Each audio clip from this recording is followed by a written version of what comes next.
ఆంధ్రప్రదేశ్లో కొత్త ఇసుక నూతన విధానాన్ని ఈ రోజు నుంచి అమల్లోకి రావడంతో ప్రకాశం జిల్లా ఒంగోలులో ఇసుక వినియోగదారులు, భవన నిర్మాణ కార్మికులు హర్షం వ్యక్తం చేస్తున్నారు.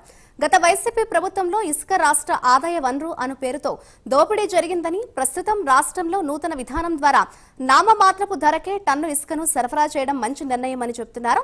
ఉచిత ఇసుక విధానంపై ఒంగోలు ఇసుక వినియోగదారులు, భవన నిర్మాణ కార్మికులతో మా ప్రతినిధి శ్రీనివాస్ మరింత సమాచారాన్ని అందిస్తారు. ఈ రోజు నుండి కొత్త నూతన విధానాన్ని ప్రవేశపెట్టారు. ఇక్కడికి వచ్చేకి గతంలో ఆంధ్రప్రదేశ్ కి ఆదాయ వనరులుగా ఉన్న ఇసుకని ప్రస్తుతం ఈ రోజు గతంలో టీడీపీ ఎట్లా ఫ్రీగా ఇసుకని ఇచ్చిందో అదే విధంగా ఈ రోజు కూడా ఇవ్వటం జరిగింది. అలా ఇవ్వటాన్ని ఇక్కడ ఉన్న వారు ఏమంటున్నారు, అది మంచిదా లేకపోతే ఆదాయ వనరుగా ఉందా, దీనివల్ల ఎలా ఉపాధి పెరిగిద్ది అనే దాని మీద అడిగి తెలుసుకుందాం. చెప్పండి, ఈ రోజు ఆంధ్రప్రదేశ్లో ఉచిత ఇసుక విధానాన్ని రిలీజ్ చేయడం జరిగింది. దీనిపై మీ స్పందన ఏంటి? ఈ విధానం చాలా బాగుంది సార్. చంద్రబాబు నాయుడు గారు ఉచిత పాలసీకి బాగుంది. వినియోగదారుడు కస్టమర్ బాగా మంచిగా ఉందని హర్షం వ్యక్తం చేస్తున్నారు. గతంలో ఇక్కడ లోడ్ చేసి 1175 రూపాయలకి ఇచ్చారు, ఇప్పుడు 247 రూపాయలకి ఇస్తున్నారు. ఇది చాలా బాగుందని జనమందరూ హర్షం వ్యక్తం చేస్తున్నారు. ఈ పాలసీ బాగుంది. దీన్ని ఇంకా ఏదన్నా తగ్గే సూచనలు ఉంటే వినియోగదారుడు ఇంకా బాగుంటుంది. మీరు దానికి ఏదన్నా అవకాశం ఉన్న కాడికి చేయాలని చంద్రబాబు నాయుడు గారిని కోరుతున్నాము. ఇది చాలా చాలా చాలా బాగుందని జనమందరూ బాగా హర్షం వ్యక్తం చేస్తున్నారు. ప్రజలందరూ ట్రాన్స్పోర్ట్ కానీ బాగుంది. ఇసుక ఫ్రీ విధానం 1175 దాన్ని 245 రూపాయలు చేశాడు. చాలా బాగుంది. ప్రతి ఒక్క వినియోగదారుడు హర్షం వ్యక్తం చేస్తున్నాడు.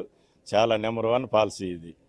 ఇప్పుడు గతంలో సామాన్యుడికి ఇసుక అనేది అందుబాటులో లేదు, కానీ ఇప్పుడు ఇసుక అనేది మీకు అందుబాటులో రావటం అనే దాని మీద ఒక సామాన్యుడు వ్యక్తపరిచే ఆలోచన చాలా బాగుంది. ఇప్పుడు బాగుంది, పనులు పెరుగుతాయి, ఉపాధి పెరుగుతుంది, ఇదంతా బాగుంది. ఇదివరకటమే చాలా చాలా బెటర్గా ఉంది. ఫ్రీ ఇసుక చాలా నెంబర్ 1 పాలసీ తీసుకొచ్చాడు. బాగుంది. ప్రతి ఒక్క పనిచేసే వాళ్ళు ప్రతి ఒక్కరూ బాగా ఉపాధి కలిగిస్తారు. కన్స్ట్రక్షన్ పెరుగుద్ది, ఇంకా బాగా ఉపయోగపడుద్ది. జనం అందరూ బాగా హర్షం వ్యక్తం చేస్తున్నారు ఈ విధానం వల్ల.